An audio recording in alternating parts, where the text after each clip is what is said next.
so my name is Evert Hopman. I also go by the Gaelic name Salia, which means willow in Gaelic.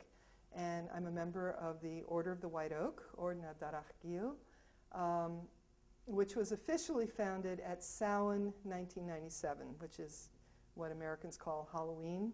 That's the English. And we have members all over the world.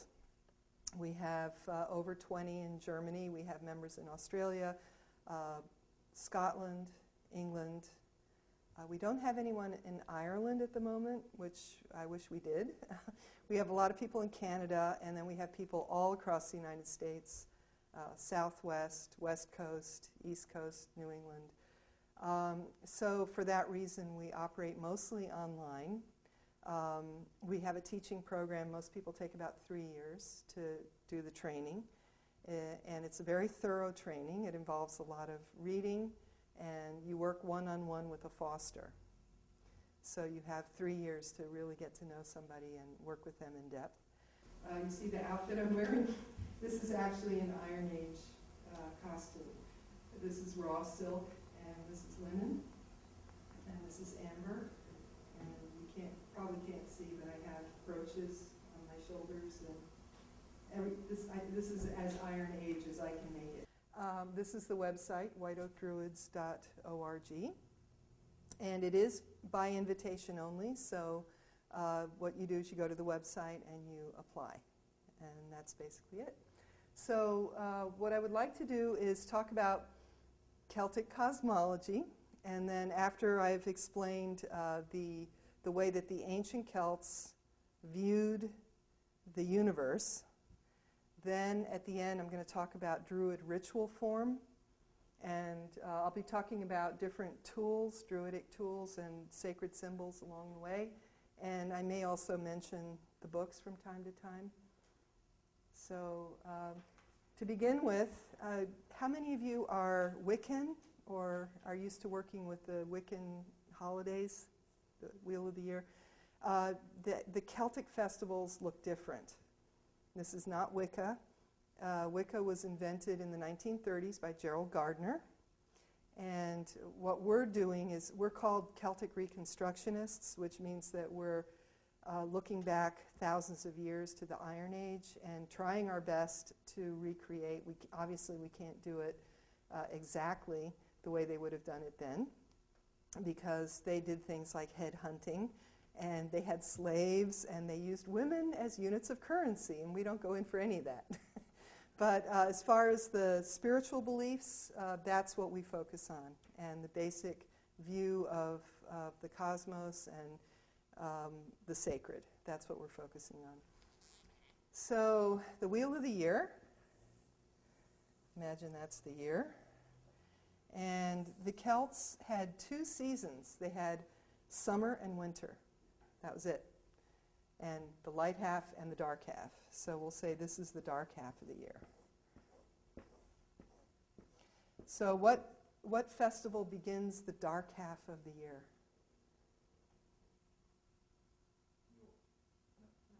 Samhain. Yes. So Samhain.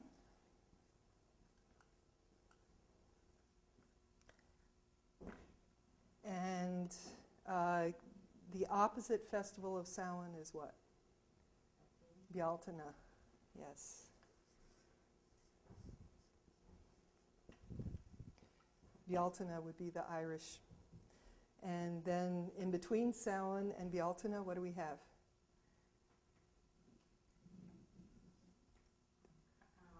Sacred to the goddess Bridget, Imbolc, also called Oimelg.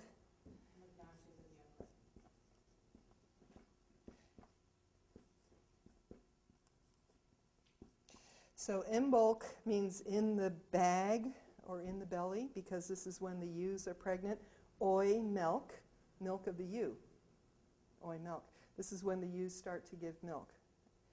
And so what's missing? What's between Bealtaine and Samhain? Lunasa. Yeah.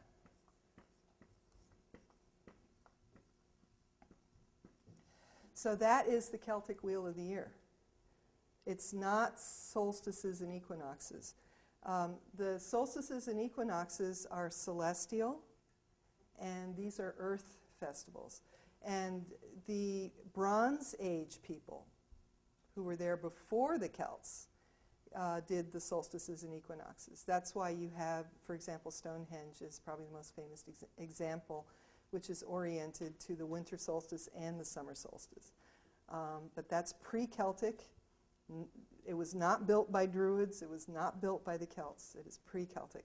And in Ireland, there are a lot of Bronze Age monuments that are like Newgrange, for example, Bruna Boine, which has a light box so that the winter solstice sunrise shines into it for 5 days, actually, before and after the winter solstice. That is pre-Celtic. And they were focused on sky. The Celts are focused on earth. So what's going on at these festivals? Samhain, which we just celebrated recently, right, is when the cows come in. The cows have been out in the summer pastures, and they come in to the farm.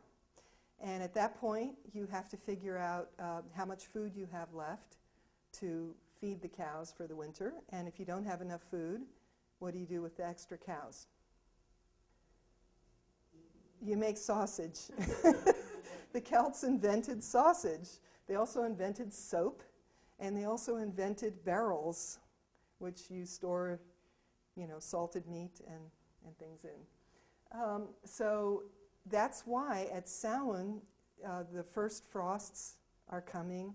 The vegetation is dying back. Any food that's left in the field after Samhain belongs to the fairies, not to be touched. So the vegetation is dying. The farm animals are being slaughtered, and there's a lot of death in the air. So Samhain is the festival of the dead. So you honor not only the dead crops, the crops that gave their life so that you can live, and the animals that gave their life so that you can live, you also honor your dead ancestors who gave their life so that you can live. And that's a big facet of Celtic spirituality, is honoring ancestors. And we call it the dead, and the dead. The number 3 is very important. We'll get into that.